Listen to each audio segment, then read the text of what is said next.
Aplauda o Senhor Jesus nessa noite.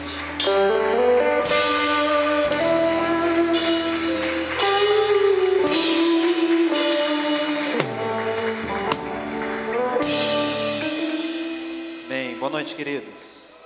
Graça e paz. Amém. Você pode se assentar. Você que está nos visitando nessa noite, você é bem-vindo em nome de Jesus.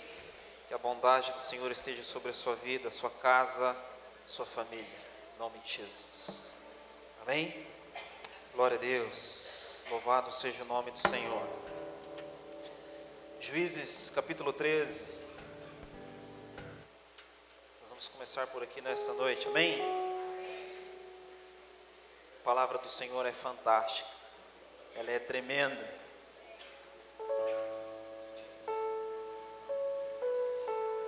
E sendo a palavra do Senhor, é justo que eu traga comigo nessa noite a confiança de que a sua vida será transformada pela palavra do Senhor. Amém? Ela é viva e eficaz. Portanto, queridos, é justo que nessa noite eu traga essa confiança no meu coração de que a sua vida será transformada. Que você dedique toda a sua atenção agora, que o seu coração esteja aberto. Tem uma palavra de Deus para a sua vida nesta noite. Amém? Glória a Jesus. Livro de Juízes, nós vamos começar por aqui, irmãos. Nós vamos aprofundar nessa noite algumas coisas. Amém? Nós vamos mergulhar em águas mais profundas, em alguns assuntos. Eu gostaria da sua máxima atenção. Amém? Nós vamos começar por aqui, Juízes capítulo 13, versículo 12. Nós vamos ler só esse versículo agora. Diz assim: Então disse Manoá: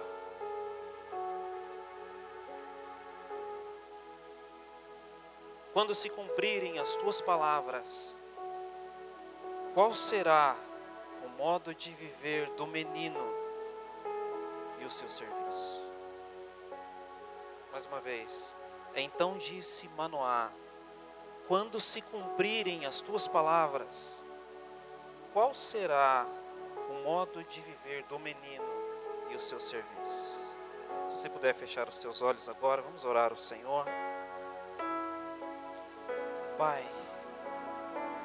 nós dedicamos honra a Ti nesta noite, glória, louvor, poder, domínio e majestade. Agradecemos ao Senhor por estarmos aqui nesta noite, por tudo que foi feito, dito aqui, e por tudo que será feito. Nós nos submetemos inteiramente, Senhor, à Tua palavra, e a reconhecemos como verdade absoluta sobre as nossas vidas.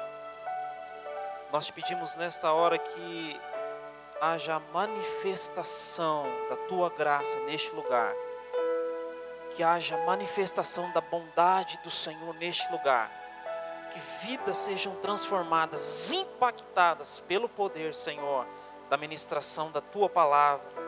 Como ela mesma diz, ela não volta para o Senhor vazia, antes cumpre todo o propósito para o qual o Senhor a enviou. Que sejamos transformados, Senhor, nesta noite e nos demais dias das nossas vidas, de glória em glória, até que todos nós, Senhor, possamos alcançar, como diz a Tua palavra, a estatura de varão perfeito, a medida que o Senhor tem para nós, em nome de Jesus. Amém. Amém. Glória a Jesus. Queridos, esse texto fala acerca do último juiz registrado no livro de Juízes. Você sabe que o livro de Juízes é o elo entre Josué e a história dos reis de Israel, começando pelo profeta Samuel, que também é considerado como juiz. Ele foi juiz e profeta. Entre o final do ministério de Josué e os anciãos que viveram depois dele, e o início dos reis em Israel, nós temos a história de Juízes. Você que já leu esse livro, já percebeu que é um livro cheio de altos e baixos. O livro termina dizendo que cada um em Israel fazia aquilo que bem lhe parecia. Não tinha rei em Israel. O livro de Juízes fala sobre momentos em que a nação está bem e momentos em que a nação está mal. Quando havia um líder, eles não eram reis, eles eram uma espécie de chefes militares, os juízes, daí deriva o nome do livro. Quando havia um juiz, um líder em Israel, o povo estava bem e seguindo ao Senhor, amém?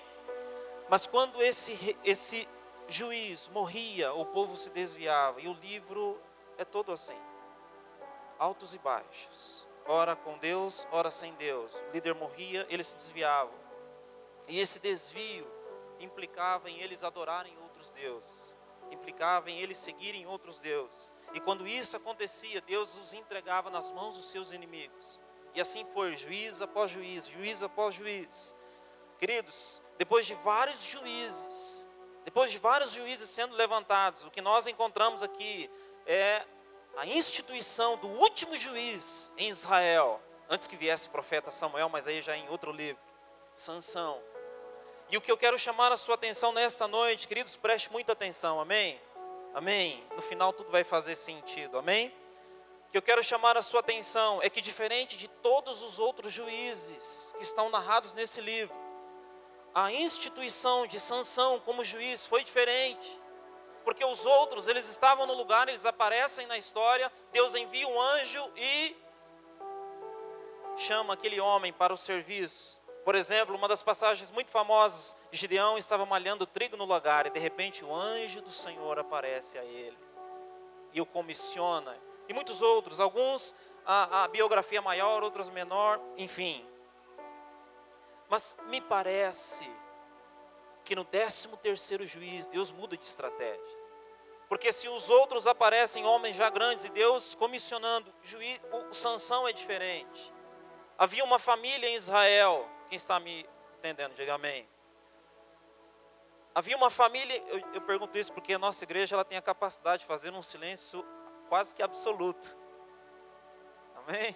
Aleluia! Isso, o pregador fica sem saber se os irmãos estão entendendo ou não. É lógico que eu já estive em igrejas, irmãos, em que você falava algo e os irmãos, aleluia!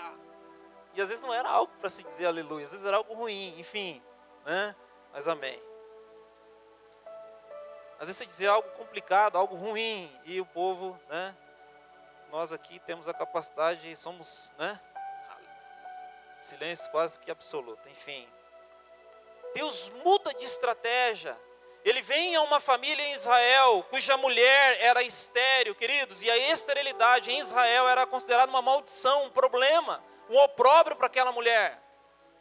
Se você considerar que hoje a esterilidade não é uma coisa simples de se resolver, existem complicações hoje, mesmo com a nossa tecnologia hoje, que dirá milhares de anos atrás. Deus resolve nesse juiz, preste atenção, chamá-lo desde o ventre da sua mãe. O anjo aparece para essa mulher que é estéril e diz que ela vai ter um filho. E o anjo diz que esse filho seria nazireu de Deus, desde o ventre dela. O menino não tinha nascido ainda. Preste atenção, nós estamos diante de um juiz com uma história diferente. Ele não tinha nascido, havia um problema, havia uma condição de impossibilidade. E o anjo aparece e diz que ela daria à luz, o que já era um milagre. E que esse menino seria nazireu de Deus, desde o ventre. E que ele começaria a livrar Israel do poder dos filisteus. Se você estudar a história, você vai perceber que Israel, nesse momento, nesses altos e baixos, eles estavam 40 anos. Tem muitos aqui, inclusive eu, que não tem nem 40 anos. Eles estavam 40 anos sob o poder dos filisteus. E Deus chama esse homem, Deus aparece melhor para essa mulher, para essa família. E ele diz isso, que esse menino seria nazireu de Deus, alguém que ainda nem tinha nascido. Deus então precisaria intervir no nascimento, precisaria tocar dentro da mulher para que ela pudesse ter filho. E que ele começaria a livrar Israel. Queridos, se você se lembra, Números capítulo 6, nazireu era um voto que havia em Israel, que foi regulamentado na lei dada por Moisés. Nazireu era alguém que se consagrava ao Senhor, era um voto. É como se algum de vocês aqui dissesse, olha, estamos aproximando de outubro, e eu vou me consagrar a Deus em outubro vou ser só do Senhor. a própria Bíblia diz que o voto de Nazireu era um voto especial. Durante o período, e era um voto por um determinado tempo. Naquele tempo em que a pessoa fizesse voto, olha, nesse tempo eu vou ser nazireu de Deus, havia uma série de regulamentações. Por exemplo, ele não poderia beber bebida forte. Ele não poderia comer uva, nada que viesse da uva. Se tivesse um bolo de uva, ele não poderia comer. Se tivesse um suco da uva, ele não poderia tomar. Durante o tempo em que ele fosse nazireu, não passaria navalha sobre a sua cabeça. Amém? Porque ele era do Senhor. Deixe-me dizer mais algumas peculiaridades sobre o voto do nazireu. Preste atenção. O sacerdote em Israel, que era da tribo de Levi, descendente de Arão, havia o sumo sacerdote, que era o descendente que seria príncipe sobre Israel. Por exemplo, Arão teve 4 filhos, 2 morreram, ficaram Eleazar e Itamar. Eleazar depois se tornou sumo sacerdote, porque ele era descendente de Arão. Itamar era sacerdote, porque só podia ter um sumo sacerdote. O sacerdote, para que você entenda o que era o nazireu. O sacerdote, quando morresse alguém, preste atenção, e na lei, porque Jesus ainda não tinha vindo, porque o sacrifício vicário ainda não tinha sido realizado, quando uma pessoa tocava num cadáver, ela era impura. Amém? E ela tinha que fazer todo o procedimento para se purificar. Preste atenção, não o sumo, mas o sacerdote, que era alguém que ministrava diante de Deus. A lei dizia para ele o seguinte, olha, você, óbvio, não pode se contaminar. Se o povo não pode se contaminar, que dirá o sacerdote? Não pode se contaminar. Porém, Deus diz assim, olha, mas se for alguém, um parente muito chegado, se for o seu pai, se for a sua mãe, ou o seu irmão, ou a sua irmã virgem, que não tenha tido marido, se for um filho ou uma filha, por essas pessoas, você pode se contaminar. Porque é como se Deus estivesse dizendo assim, eu entendo que perder uma mãe é complicado. Eu entendo que perder um pai é triste. E é como se a lei estivesse dizendo ao sacerdote, olha, eu entendo a sua dor. E quando você estiver no caixão, de repente, diante lá da sua mãe, eu permito que você se contamine. Óbvio que ele faria todo o processo de depois de purificação. Só pelos mais chegados. Não um amigo, não. Mas por esses mais chegados. Preste atenção. Quem fizesse o voto de nazireu era alguém que estava se entregando ao Senhor. E esse voto era tão especial que o nazireu não podia tocar no morto. Se fosse a mãe do sacerdote, a lei dizia, é a sua mãe, pode tocar, pode chorar sobre ela, depois você se purifica. Mas o nazireu estava num processo, e numa comunhão, e numa intimidade com o Senhor tão grande, que a Bíblia diz assim, nem pelo seu pai, nem pela sua mãe, nem pela sua filha. Se uma dessas pessoas morrerem, se você estiver aqui, a sua mãe morta ali, você não pode tocar nela, porque você é meu. Você está unido a mim, e você não pode se contaminar. Você percebe a gravidade, a importância, a intensidade do voto nazireu? Só quem era assim era o sumo sacerdote, porque o sumo não poderia se contaminar por ninguém, ainda que fosse um parente muito chegado. E assim também o nazireu. O que eu quero dizer para vocês, queridos, o nazireu era alguém especial, com um voto especial, melhor dizendo. Ele tinha um compromisso especial com Deus, um compromisso de entrega. Nós nessa noite estamos falando de um homem, Sansão, que nasceu debaixo de uma palavra, para ser alguém especial, para ser alguém consagrado ao Senhor. O voto nazireu poderia ser feito por um período, como eu dei o exemplo aqui, olha, vou ficar outubro consagrado ao Senhor, e a lei instituía qual era o procedimento quando se findasse o período do voto. Não sei se vocês se lembram, mas Paulo no Novo Testamento faz um voto, depois ele termina o voto. Mas o anjo estava dizendo para a mulher, esse menino será nazireu desde o ventre da sua mãe, e ele deveria ser nazireu por toda a sua vida. Ele nasce debaixo de uma palavra, de um propósito. Ele tem uma identidade especial. Ele tem uma função especial. ele tem uma identidade especial, ele era nazireu. Por isso que a sua mãe não poderia mais, durante o período da gestação, a esposa de Manoá, a Bíblia nem diz o nome dela, ela não poderia comer essas coisas. Porque o menino já seria consagrado desde o ventre da sua mãe.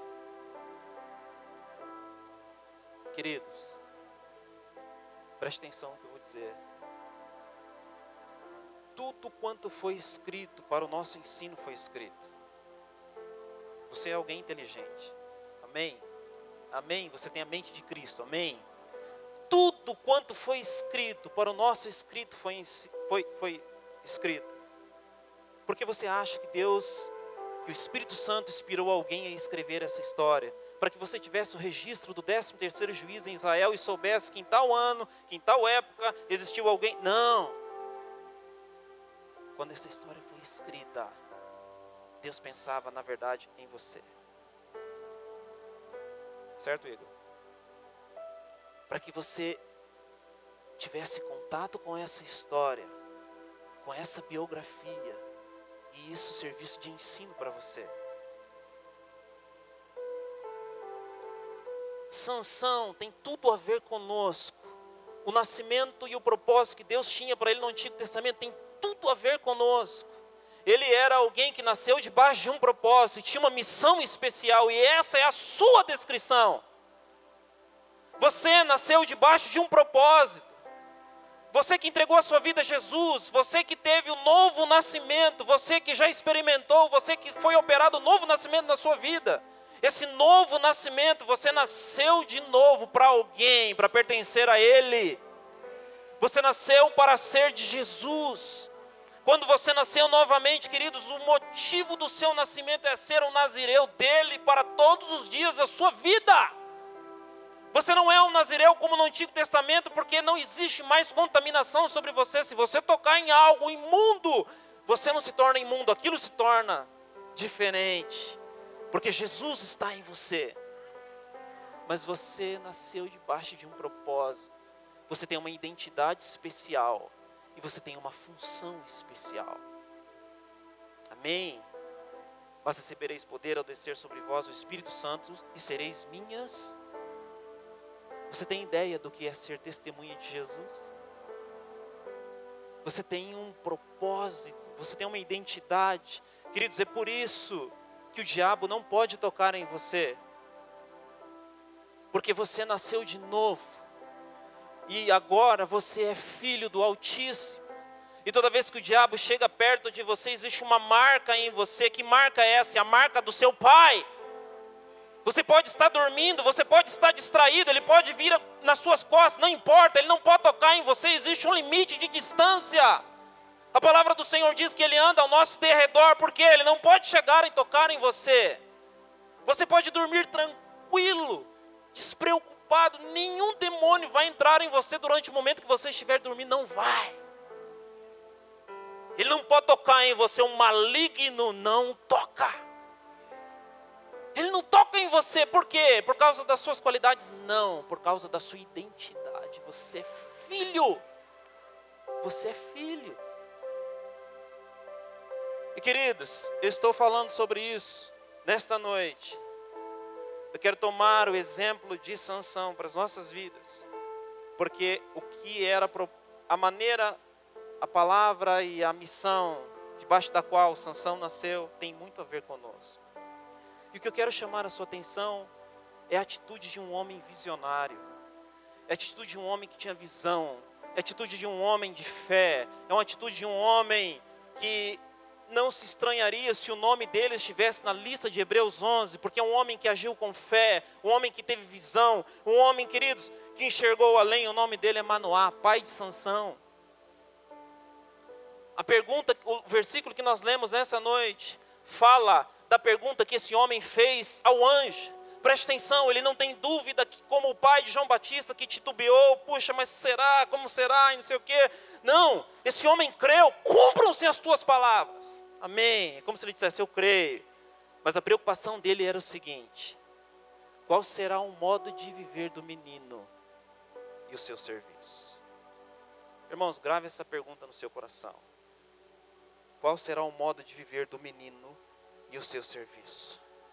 Se Sansão tem tudo a ver conosco, eu posso tomar emprestado a pergunta de Manoá para nós nesta noite. Que o Espírito Santo nos ajude a entender essa palavra. Você nasceu de novo. Você é filho e filha do Altíssimo. Você recebeu uma nova natureza. Você foi enxertado na videira. Você é alguém que a maior autoridade no império das trevas não pode tocar. Ele não pode tocar em você. Ele guerreia contra você. Ele tenta enganar você.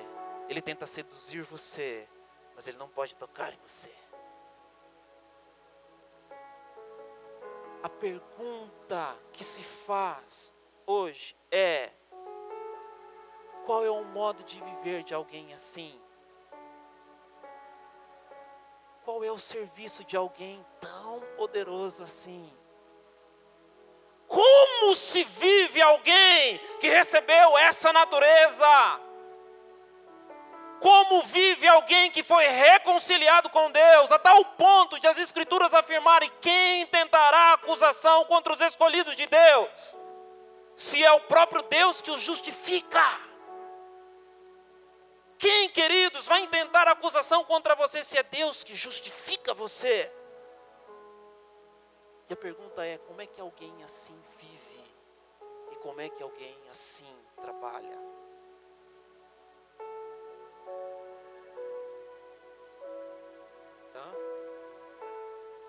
Como é que alguém cheio do Espírito Santo anda? Como é que alguém cheio do Espírito Santo se comporta? Como é que uma testemunha de Jesus anda? Como se veste? Como anda no ônibus? Como se comporta no trabalho? Irmãos, vamos tomar a pergunta de Manoá para nós nesta noite. Como é que alguém com tantos benefícios assim, como é que alguém que foi avistado por Jesus antes de nascer, porque a Bíblia diz que ele, em troca da alegria que lhe estava proposta, suportou a afronta, não fazendo caso da ignomínia. Suportou a cruz, não fazendo caso da ignomínia. Jesus naquela cruz enxergava você. Você é o prêmio dele. Você é o prêmio de Jesus. Quando o diabo oferece para ele todos os reinos, Jesus tinha um prêmio maior do que aquilo. Você é o prêmio dele. E a pergunta é: como é que alguém assim vive? Qual será o modo de viver do menino e o seu serviço? Como é que alguém cheio do Espírito Santo vai viver?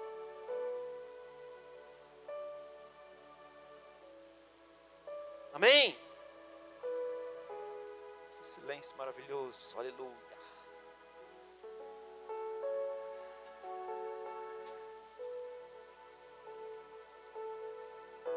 Quero basear a minha resposta nessa noite em Mateus capítulo 5, 6 e 7. Amém? Esse é o sermão que nós conhecemos como Sermão do Monte. O primeiro grande sermão público feito por Jesus, registrado em Mateus. Esse conjunto de instruções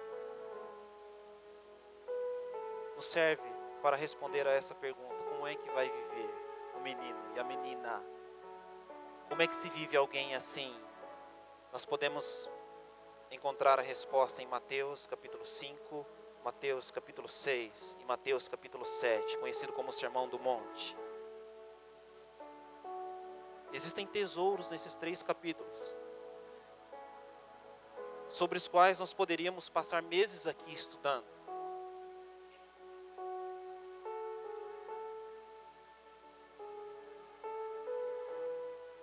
Mateus capítulo 5, versículo 1. Vendo Jesus as multidões, subiu ao monte. E como se assentasse, aproximaram-se dele os seus discípulos. E ele passou a ensiná-los, dizendo: Bem-aventurados os humildes ou pobres de espírito, porque deles é o reino dos céus. Ali está a resposta de como um cristão vive.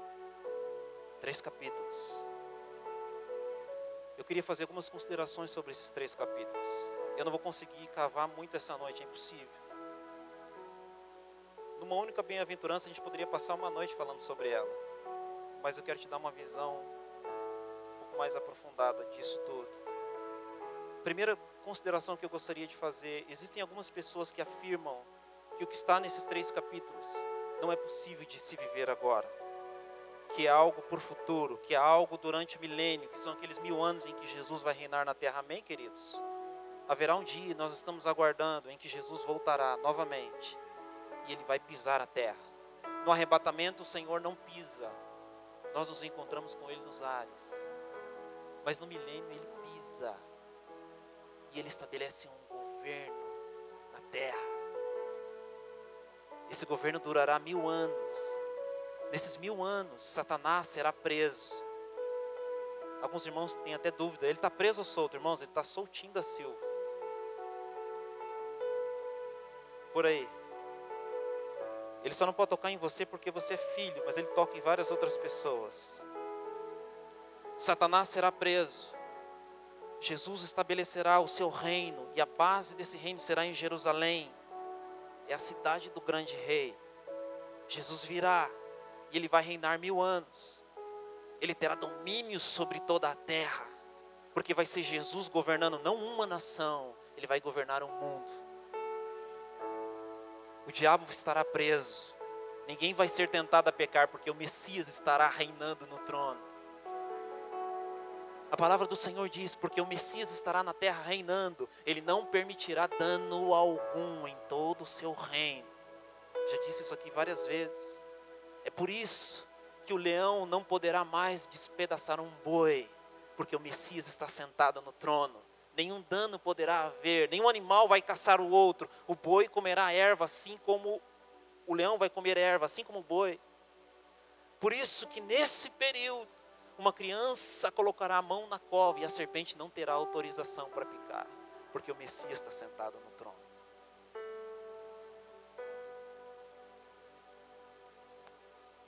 Preste atenção, queridos. Mas o Sermão do Monte não é só para aquele período, é para agora. Permita-me dizer, é possível sim. E sabe por que é possível? Não é possível para o mundo. É por isso que a igreja não deve sair lá fora e pregar moralidade. Nós não fomos chamados para pregar moralidade. Nós não fomos chamados para ir lá fora e dizer para as pessoas assim: você não pode matar, porque isso é errado. Nós não podemos chegar lá fora e dizer para as pessoas assim: você não pode roubar, isso é errado. Nós podemos dizer para alguém: olha, você não pode usar drogas porque isso é errado, ou você não pode se comportar assim porque é errado, você não pode fazer. Não. Eles não têm condições de cumprir a lei. Eles não têm esse poder. Você tem. A igreja deve pregar Jesus Cristo, o reino de Deus, salvação. E quando eles forem salvos, eles vão conseguir cumprir isso. Nós temos esse poder. Romanos capítulo 8, verso 4 diz que para que o preceito da lei se cumprisse em nós. O pastor Cleito comentou algo sobre a lei aqui, preste atenção. O preceito da lei se cumpre em você. O que é o preceito da lei? A lei? Não. O preceito não é a lei. Preceito é a justa exigência da lei. Preceito é o que está por trás da lei. Não matarás, não roubarás, não furtarás, não dirás falso testemunho. O que está por trás disso? Amar o próximo. Quando eu amo o próximo, eu não faço isso. Esse preceito, essa ideia que se desmembrou e se desdobrou nesses mandamentos, nós podemos cumprir. Amém? Então, algumas considerações. Primeiro, o Sermão do Monte é para agora. E o Sermão do Monte é para quem é filho de Deus, que tem o poder de cumprir com aquilo. Amém? Nas bem-aventuranças. As bem-aventuranças, queridos, elas não são como profissões que você deve escolher aquilo que você melhor se adequa. Não. As bem-aventuranças não são assim, puxa, aquele irmão ele é pobre de espírito, ele é humilde, o outro é misericordioso. Não, aquele irmão ali ele não tem essas qualidades, mas não. O Sermão do Monte, todo ele, não se trata de qualidades baseadas na minha força, como foi dito aqui nessa noite, mas é através do Espírito Santo. Todas as bem-aventuranças que estão ali, cada uma daquelas qualidades se espera de nós, todas elas. E você que é filho, se espera que você viva aquilo. Amém? Nós não temos tempo nessa noite de falar sobre cada uma delas, mas falando alguma coisa, queridos, a primeira delas, bem-aventurados os pobres ou humildes de espírito, porque deles é o reino dos céus. Para o mundo parece antagônico, mas para nós não. Francisco de Assis, considerado santo pela Igreja Católica, olhou para esse versículo e entendeu que ele estava falando sobre dinheiro, e ele fez um voto de viver pobre todos os dias da sua vida, porque considerou que o versículo estava dizendo que quem era pobre de dinheiro, e não é isso que o texto está falando.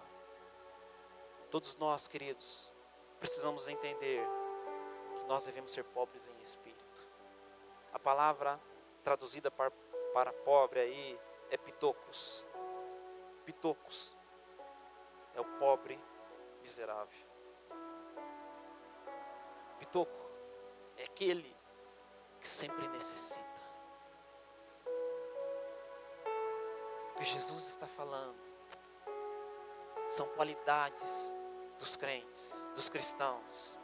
O capítulo 5 fala como alguém cheio do Espírito Santo vive. E responde a pergunta, começa respondendo a pergunta. Mateus capítulo 5 fala das qualidades gerais dos cristãos, das características gerais dos cristãos. E a primeira delas, e elas são cumulativas, você tem que ter todas elas. A primeira delas é que o cristão é pobre de espírito. Ele mendiga espiritualmente. Em que sentido? Ele sempre está clamando ao Senhor. Certa vez Davi disse o seguinte: olha, clamou esse pobre ao Senhor, o Senhor o ouviu e livrou de todas as suas tribulações. Em outro lugar ele disse assim: eu sou pobre e necessitado, mas o Senhor cuida de mim. O pitoco levanta de manhã, queridos, e diz assim: Senhor, eu não posso viver sem Ti, eu não posso caminhar nesse dia sem Ti, eu dependo de Ti, eu preciso da Sua ajuda, eu preciso da Sua presença, eu preciso da Sua graça. Senhor, sem Ti eu não vivo, Tu és a razão do meu viver, Tu és a minha pérola de maior valor, eu necessito de Ti. A meio-dia ele diz: Senhor, eu não posso viver sem a Tua presença, não me abandone, não me deixe só, Senhor, conduza todos os meus passos. À noite ele está dizendo ao Senhor: Senhor, eu te agradeço porque o Senhor me sustentou, Senhor, eu necessito de Ti. O pitocos, querido, sempre está necessitando de algo, sempre está clamando ajuda ao Senhor. Por quê? Porque ele é pobre de espírito, ele não é autossuficiente. Quando Davi foi ungido rei sobre todo Israel, os filisteus, quando ouviram, se armaram todos eles para prender Davi. E Davi desce a fortaleza e pergunta para o Senhor: subirei contra eles. E Deus disse: vai. E ele sobe e ele vence. Os filisteus se reorganizam e tentam novamente prender Davi. E Davi novamente pergunta: eu vou novamente. Davi dependia do Senhor. Davi não se movia sem a orientação do Senhor. Isso é o pitocos. Queridos, pare num farol e dê R$20 para um pitocos. Daqui a pouco ele vai precisar de mais. Aquilo não resolve o problema dele, porque ele é um pitocos, ele é um pobre. Dê 30, dê 50 para ele. O que vai acontecer? Aquilo vai resolver a vida dele? Não. O pitocos sempre precisa, sempre necessita. O pobre está sempre precisando, sempre necessitando. O cristão sempre precisa do Senhor. Ele sempre precisa de um tempo de oração. Ele sempre precisa comer da palavra. Ele sempre precisa estar com o Senhor. Ele sempre precisa se alimentar do Senhor. Por quê? Porque ele necessita do Pai. Amém? Essas são as características, queridos. E ele começa, e ele continua. O segundo ponto que o Senhor diz aqui, no versículo 4. Bem-aventurados os que choram, porque são consolados. Queridos, esse choro não é um choro porque você teve um problema. Não é um choro porque o seu pé está doendo. Não é um choro porque você perdeu algo. Esse choro não é um choro porque você está triste, está deprimido e você está chorando. Não! Esse choro, queridos, é um choro movido pelo Espírito Santo. E queridos, crentes, cristãos, eles choram. Queridos, se tudo está bem para você, se esse mundo está bem para você, se tudo está bem, você não quer mais nada, provavelmente, queridos, tem alguma coisa errada com você. Porque o Espírito e a noiva que somos nós, eles ficam clamando, e eles dizem assim: ora vem, Senhor Jesus, Maranata. O nosso Senhor não está aqui. Tem uma série de coisas que estão acontecendo lá fora que não são da vontade do Senhor, e isso deve causar em nós tristeza. O cristão não é alguém que vive triste, mas é alguém que se entristece, é alguém que chora. Sexta-feira a pastora Andréia estava dizendo aqui sobre algumas coisas que têm acontecido na sociedade. Nós precisamos chorar com isso. Quando um cristão passa e vê alguém na sarjeta, aquilo precisa causar dor nele. Por quê? Porque não é só um problema de agora. Por que o cristão chora? Por que esse trabalho, o pastor Wagner encabeçando aqui, questão do suicídio, por quê? Por que o cristão precisa se importar com isso? E hoje não são só cristãos que se importam, mas por que o cristão se importa com isso?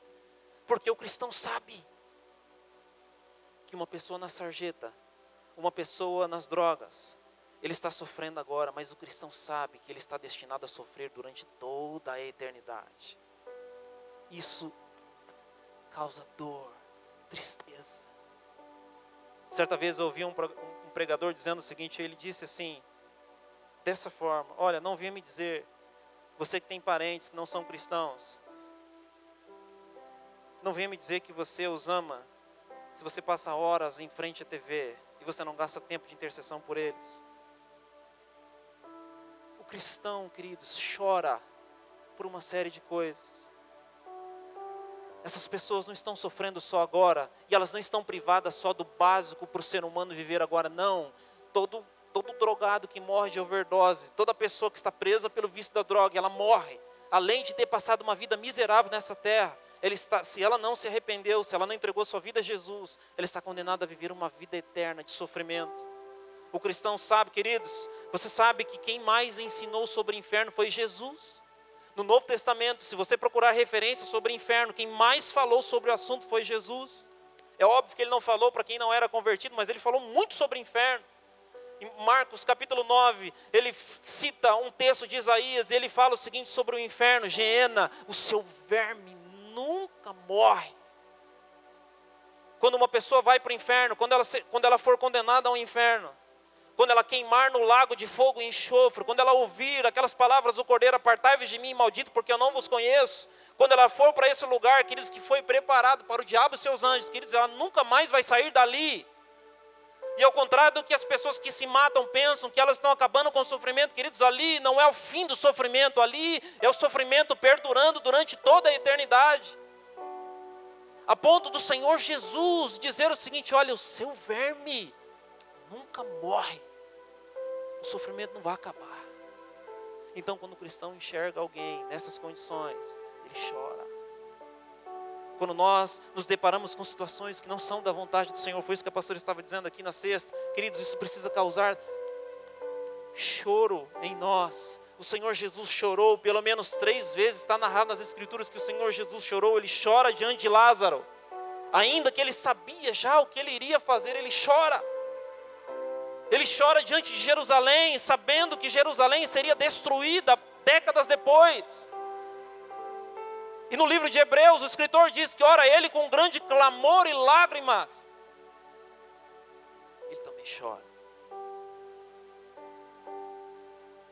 Como vive alguém cheio do Espírito Santo?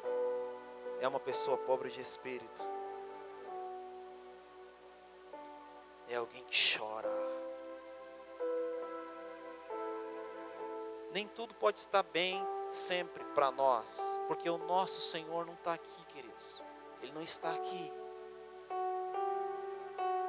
Amém? E ele prossegue, queridos, nós não temos tempo de mergulhar em todas essas bem-aventuranças. Ele fala bem no versículo 5, mais um: bem-aventurados os mansos, porque herdarão a terra. Mais uma vez, isso aqui não é uma qualidade de alguém, não. Aquele irmão, ele é manso, ele é pacato, ele é pacífico. Não, não tem nada a ver com passividade. Isso aqui, nada disso aqui tem a ver com temperamento. Isso aqui é uma ação do Espírito Santo em nós. Querido, todo cristão precisa ser manso. Qual é talvez o melhor exemplo na Bíblia sobre mansidão? Para mim, um dos melhores exemplos de mansidão é quando Jesus está diante do Sinédrio. Antes de ser crucificado, o sacerdote faz uma pergunta, ele responde, vem alguém dar uma bofetada em Jesus. Quem já leu isso? Aquilo para mim é um dos maiores exemplos de mansidão. Porque o que o Senhor faz, Ele não revida.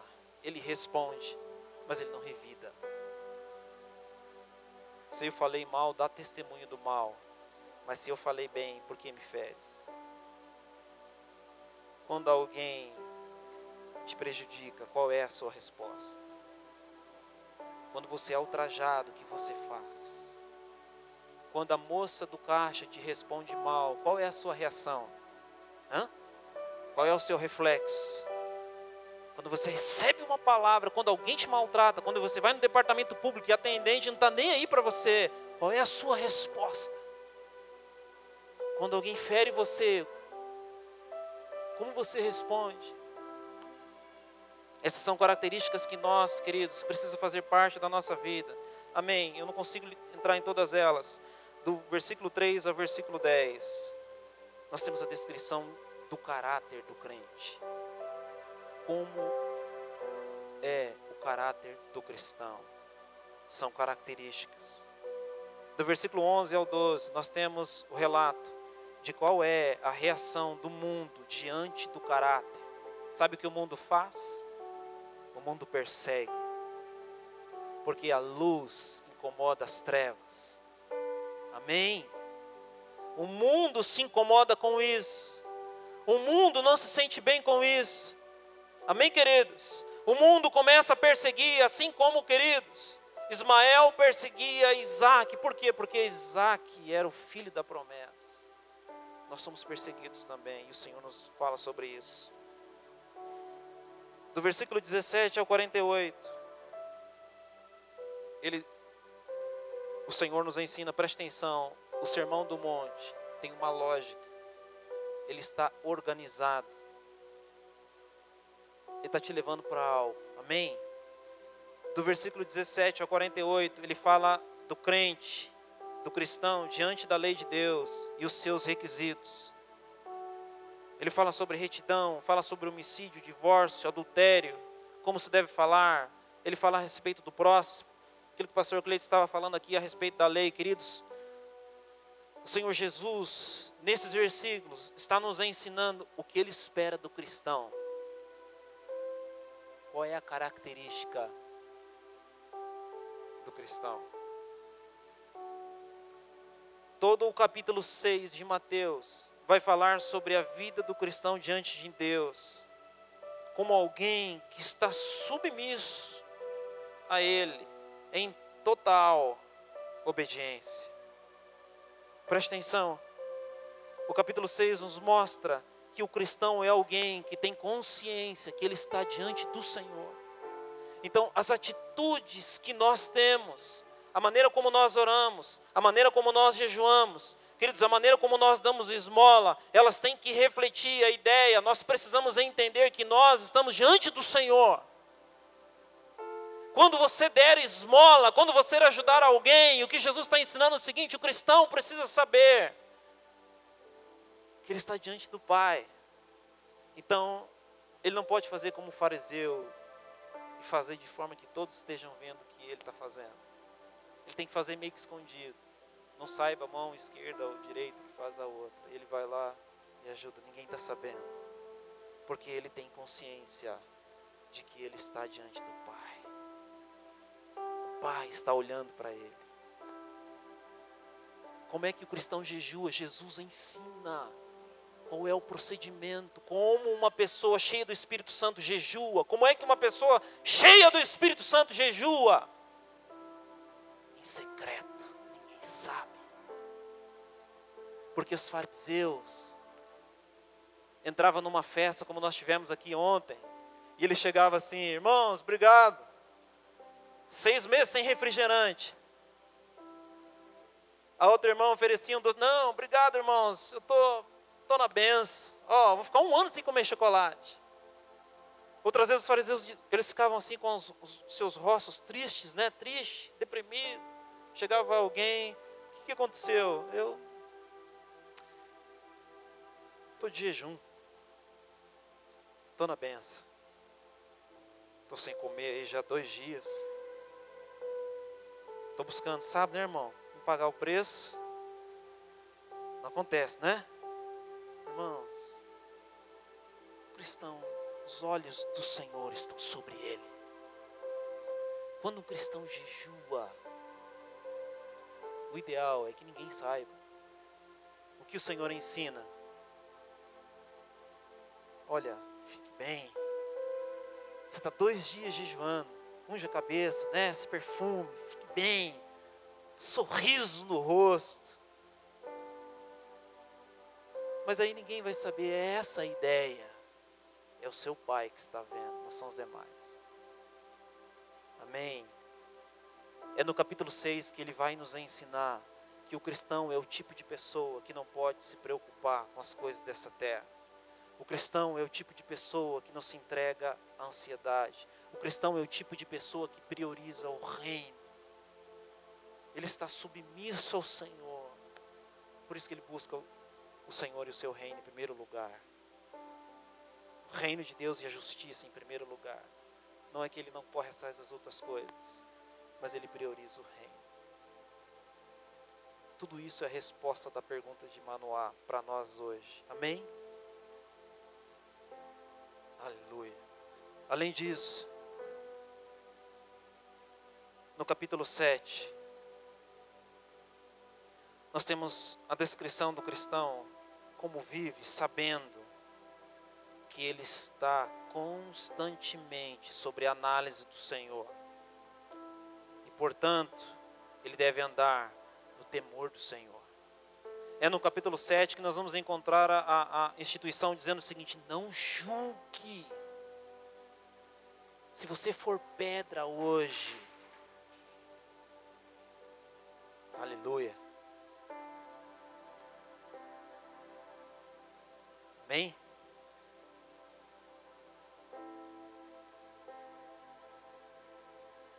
Glória a Jesus. Estão todos bem?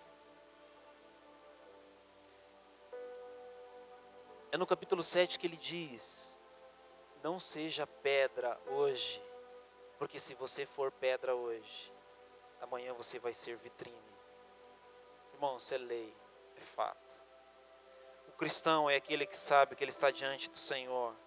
Ele vive constantemente sobre a análise do Senhor. Não julgue para você não ser julgado. E assim por diante. É no capítulo 7 que ele finaliza.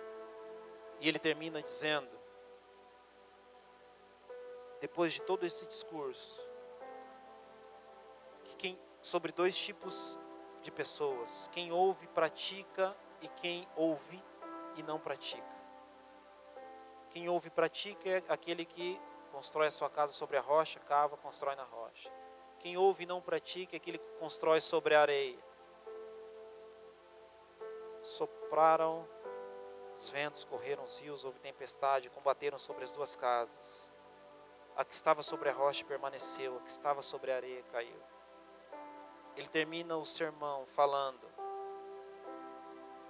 sobre a necessidade de se viver o que Jesus ensinou, de se praticar o que Jesus ensinou.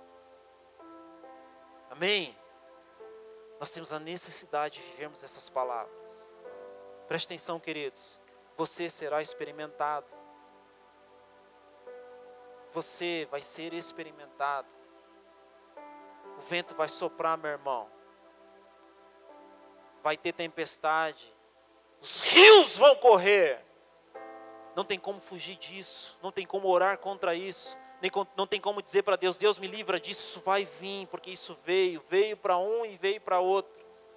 Aqueles que querem viver piamente em Cristo sofrerão perseguições, não tem como. Se você for luz, as trevas vão combater contra você.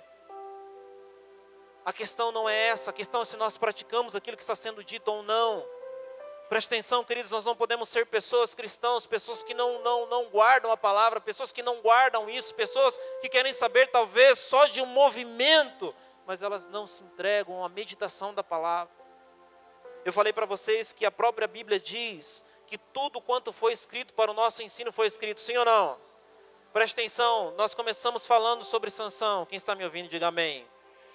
Sansão, a história de Sansão é uma história trágica, porque apesar de ser alguém, apesar de ter sido alguém que nasceu debaixo de algo tão lindo, queridos, um propósito tão tremendo, que se compara a nós hoje, ele teve uma vida trágica, ele saiu do propósito. Uma das coisas mais tristes que se tem na vida de Sansão, é o momento onde o escritor diz assim, ele não sabia que o Espírito do Senhor se havia retirado dele. Como isso é triste. Se você estudar o livro de Ezequiel, Ezequiel narra o processo em que a glória do Senhor saiu do templo. Isso é muito triste. Na história de Sansão é mostrado o momento em que o Espírito Santo se relata, o momento que o Espírito Santo já não estava mais sobre ele. Sabe como é que Sansão começou pecando? Há um texto que diz que ele estava indo para tomar sua mulher. Alguns dias antes, ele tinha matado um leão com a força do Espírito Santo. O Espírito Santo se agia em Sansão dessa forma. O outro dia, irmãos, a palavra de Deus é fantástica. Amém. Nós não conseguimos mencionar o valor que ela tem. E eu não sei se eu consigo expressar para vocês em palavras aqui o como é fantástico a palavra de Deus. E quanto é benéfico o estudo da palavra de Deus. O manuseio correto dela. O estudo correto dela.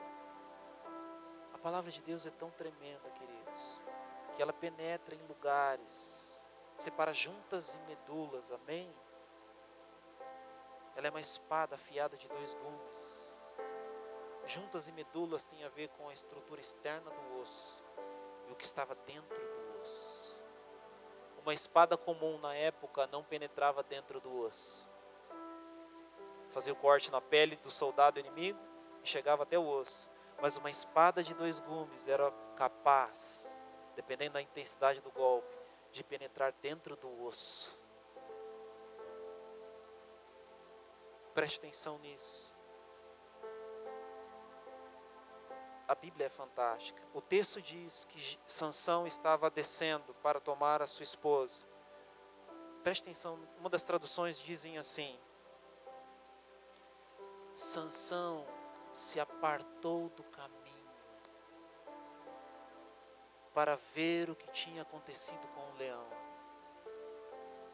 Ele se apartou do caminho. Ele saiu da rota. Ele saiu do seu caminho. Porque se você ler antes, os pais de Sansão não entendiam por que ele queria uma mulher dentre os filisteus. E o próprio escritor diz assim, eles não sabiam que isso vinha do Senhor. Porque Deus procurava ocasião contra os filisteus. O desejo de Sansão em ter uma mulher dos filisteus vinha do Senhor. Queridos, tem desejos que você tem que ninguém entende, mas é o Espírito Santo que colocou dentro de você.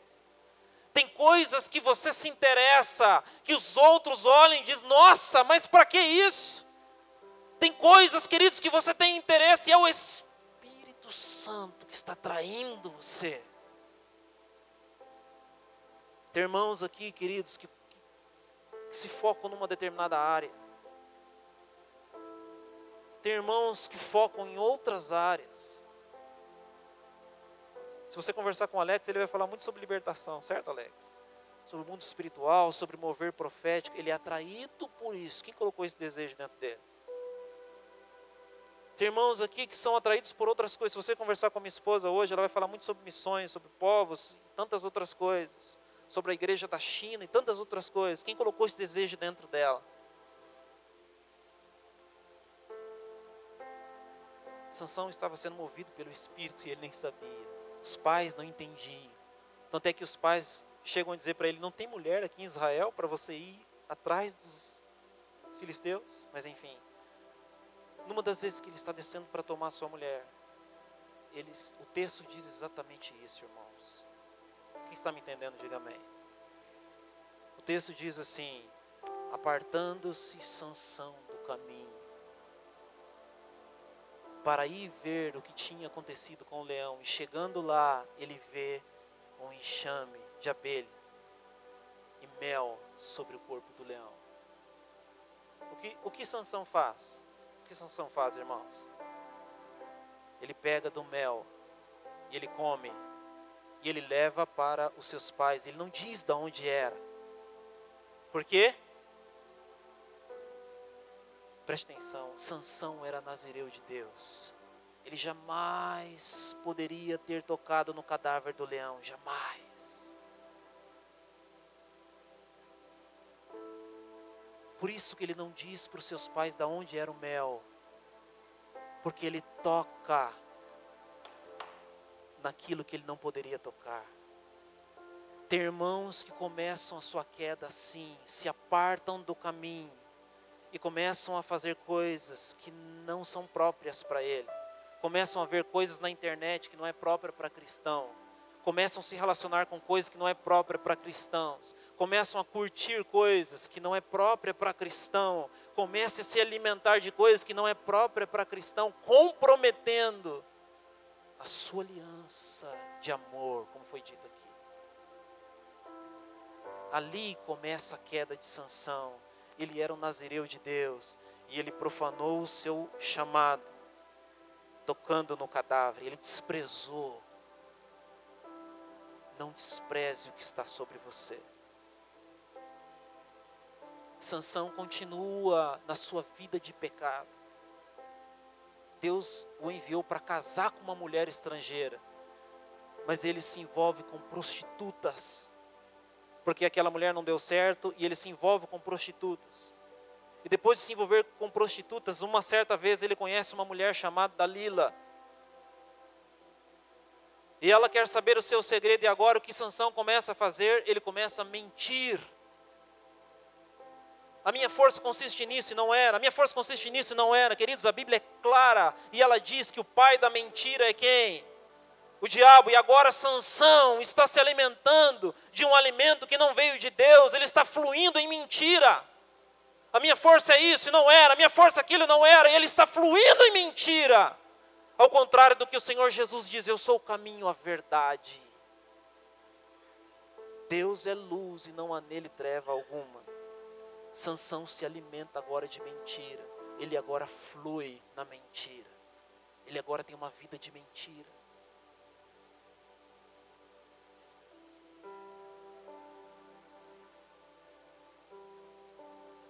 Ele se torna um filho do diabo. E por fim vem a sua queda. Amém?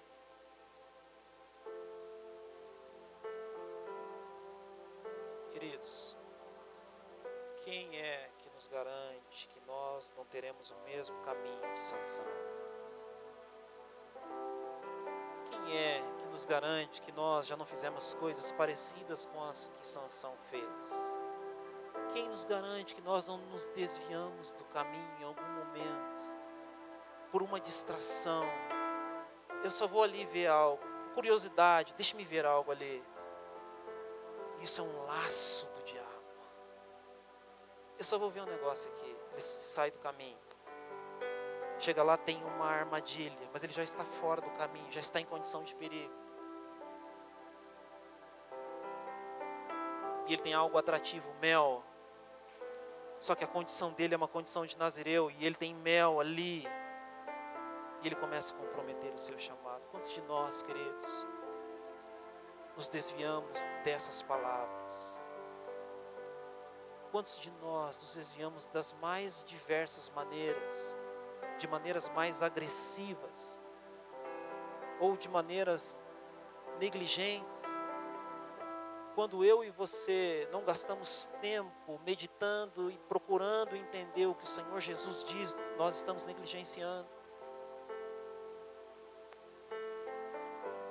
E o diabo começa a ganhar vantagem sobre nós, quando nós nos encontramos nessa situação. De fato é uma história trágica, porque esse rapaz, o Espírito se apartou dele, e vocês conhecem o final que ele teve, ainda que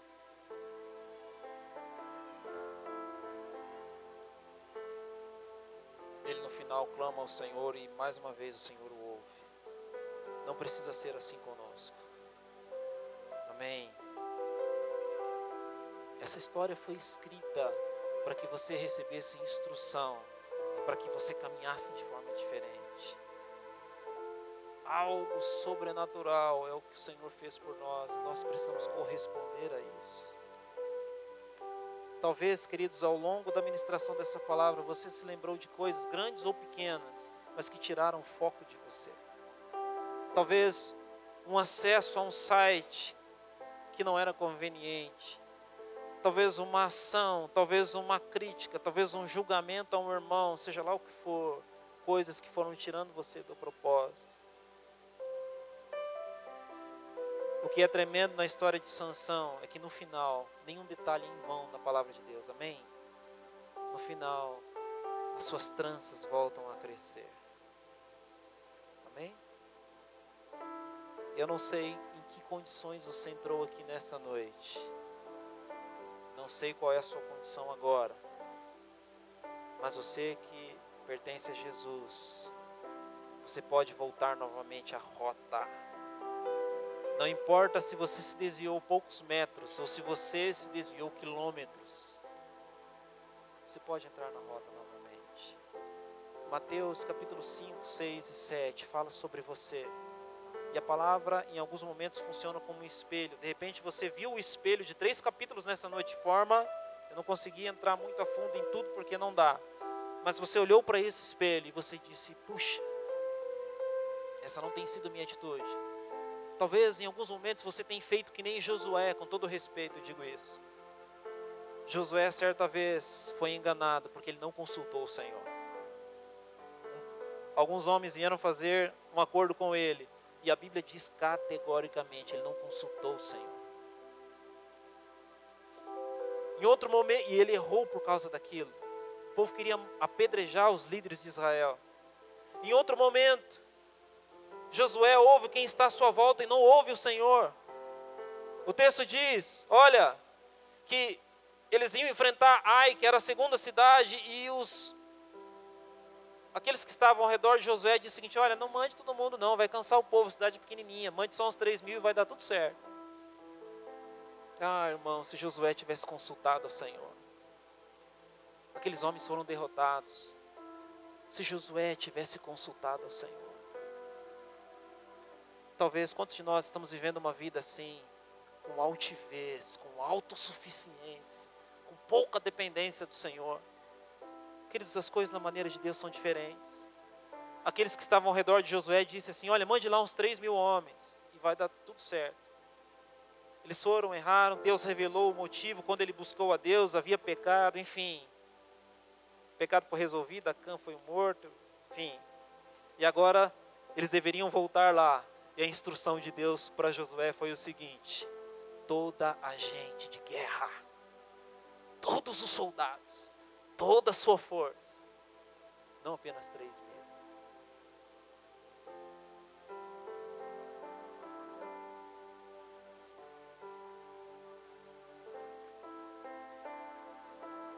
O Senhor quer te ter na rota certa. O Senhor quer que você esteja alinhado com Ele. Amém. Você não é qualquer um. Mateus 5, 6 e 7 fala de você. Você é muito especial para Deus. Uma pessoa especial não vive de qualquer maneira. uma pessoa com um chamado tão grande assim não deve viver de qualquer maneira. Existe uma maneira certa, uma maneira especial para pessoas especiais viverem. E eu quero fazer uma oração com você nessa noite, para que o Senhor alinhe as nossas vidas, para que nós sejamos conformados dentro do propósito que Ele tem para nós. Amém? Você pode se colocar em pé, em nome de Jesus.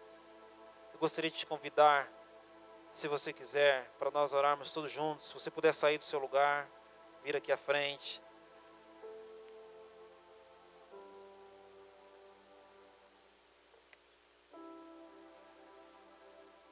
Eu gostaria nessa noite, dentro daquilo que foi ministrado, orar para que o Espírito Santo alinhe as nossas vidas. Ele é o nosso ajudador, Ele é o nosso consolador, Ele é aquele que nos guia. Sabe, queridos, há tantas coisas a serem ditas, como eu disse, seria impossível fazer isso numa noite só. Impossível. Mas há tanta coisa a se cavar nesse Sermão do Monte. Há tanto o que se descobrir lá, porque lá fala a nosso respeito. Há um determinado momento em que Jesus diz assim: olha, vocês são sal da terra. Querido, sal, aonde ele está, ele é sal. Se você colocar um sal junto com o açúcar, o sal não vai ficar doce, o açúcar vai ficar salgado. Aonde o sal está, ele muda. Seja numa salada, seja numa comida, onde você jogar sal, queridos, vai ter transformação. O sal paralisa o processo de decomposição. O sal muda o sabor.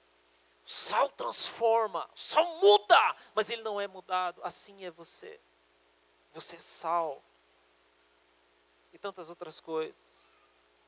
Aqui estão as características nossas e que o Espírito Santo nos ajude. Amém? Os irmãos podem cantar alguma coisa. Eu gostaria que você pudesse, nesta hora, junto conosco, queridos, com toda a sinceridade que você conseguir no seu coração, eu gostaria que você clamasse ao Senhor nesta noite. Isso não é obra de homens, isso é obra do Senhor, que Ele alinhe as nossas vidas. Senhor, nós ouvimos nesta noite a Tua palavra.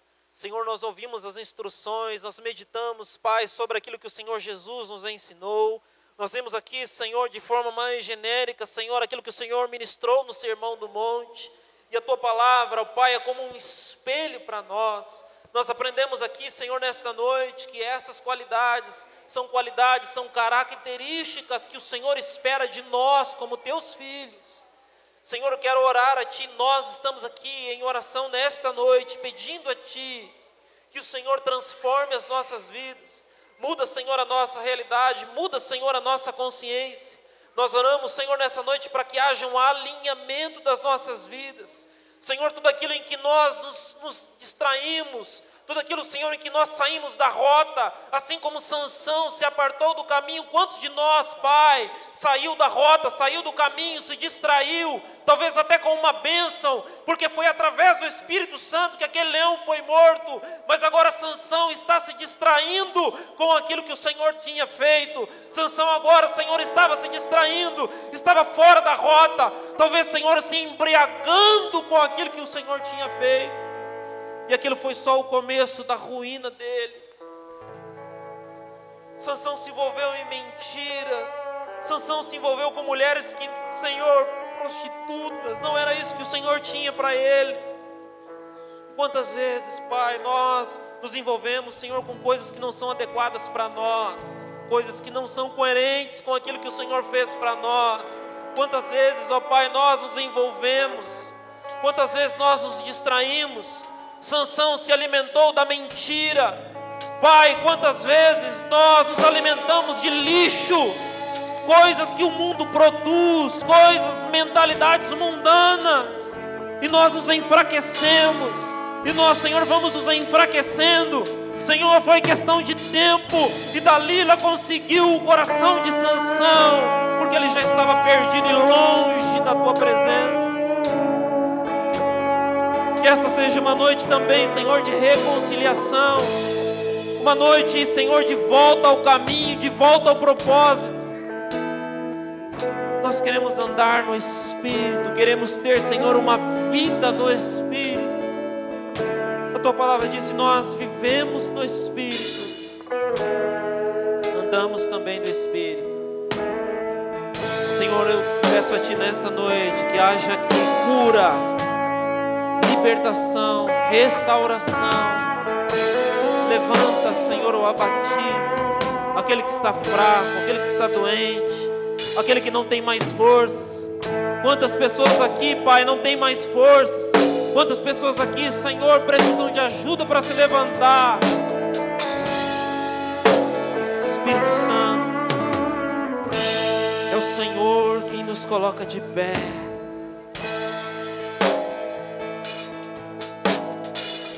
É o Senhor quem nos alinha.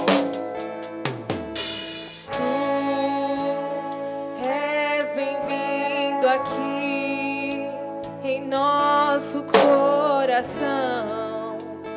Toma direção, Deus, fogo consumidor, sem impedimentos, vem face a face, Senhor. Sopra em nós, Espírito.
céus, o teu reino vem, nossa fé está no nosso Deus. que se abra o céu. E o teu reino vem, nossa fé está no nosso Deus.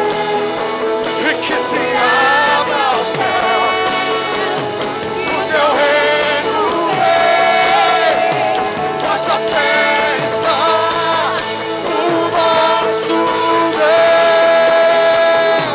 E que se abra o céu,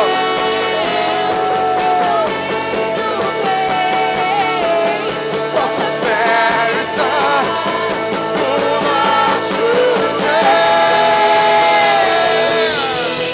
Que os céus fechados se abram, teu reino venha mover.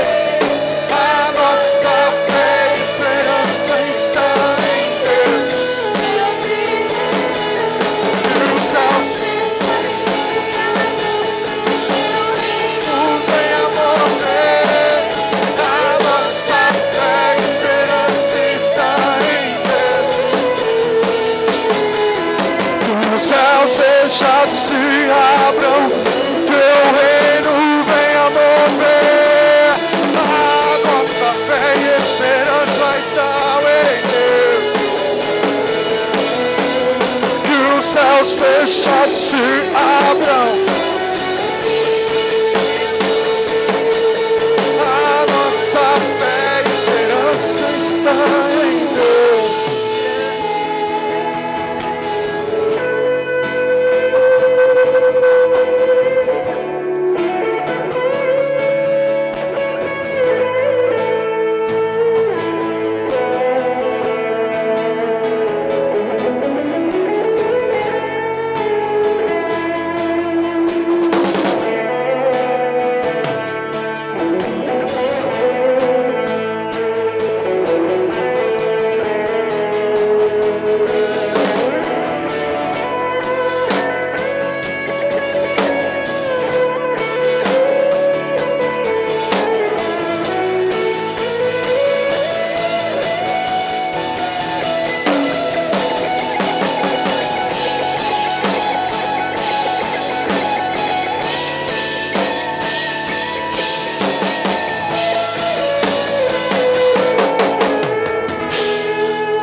Aleluia, Jesus. Glória a Deus. Glória a Jesus. Glória a Deus. O Senhor é bom e a sua misericórdia dura para sempre. Glória a Jesus. Glória a Deus. Seja um novo tempo na sua vida, em nome de Jesus. Amém? Você pode se voltar para o seu lugar. Glória a Deus. Bendito é o nome do Senhor. Aleluia.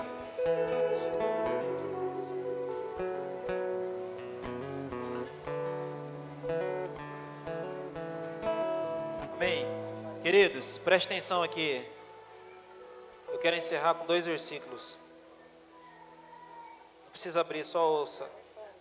Ezequiel, capítulo 2, verso 1 diz assim. Preste atenção. Se fala da chamada, da vocação de Ezequiel. Ezequiel 2:1 diz assim: "E esta voz me disse: Filho do homem, põe-te em pé e falarei contigo." O verso 2 diz assim: "Então entrou em mim o Espírito quando falava comigo e me pôs em pé e ouvi o que me falava." O que nos chama a atenção nesse verso, como já dissemos em outras vezes, é que no verso 1 tem uma ordem: coloque-se em pé e eu falarei com você. E no verso 2 diz assim: o Espírito entrou em mim e me colocou de pé. O que nós entendemos? O Senhor nos dá uma ordem que nós só cumpriremos se Ele nos ajudar. Põe-te em pé é uma ordem, mas queridos, você não consegue se colocar em pé se Ele não te ajudar. Então Ele dá a ordem e Ele vem e ajuda você. A palavra do Senhor diz que Ele habita, queridos, nos mais altos lugares, mas Ele também habita com os contritos de coração. o Senhor nos ajuda a viver todas essas coisas. Amém? Glória a Deus pela sua vida que esteve aqui, que está aqui. Queridos, o que eu quero dizer para vocês é que um homem e uma mulher de Deus não se constrói da noite para o dia. Um homem e uma mulher de Deus precisa de tempo. Como é que nós vivemos todas essas coisas? Queridos, quanto tempo você vai gastar essa semana se expondo à palavra de Deus? Quanto tempo você vai gastar essa semana se expondo à oração, adorando, louvando e glorificando o seu nome? Queridos, canções que dizem, enquanto nós amamos ao Senhor, elas são extremamente importantes, mas no seu dia a dia, no seu devocional, cante também canções que falem quem Ele é, canções que de fato louvem ao Senhor, porque louvor significa elogio. Cante canções que digam o quanto Ele é santo, o quanto Ele é tremendo, o quanto Ele é maravilhoso. Queridos, se exponha à presença do Senhor. E assim como aconteceu com Moisés, que ele nem sabia, mas o seu rosto foi transformado, você será transformado. Deus vai capacitar você para viver todas essas coisas, em nome de Jesus. Amém? Eu quero dar um recado antes de entregar a palavra para a pastora Andréia. Nós temos anunciado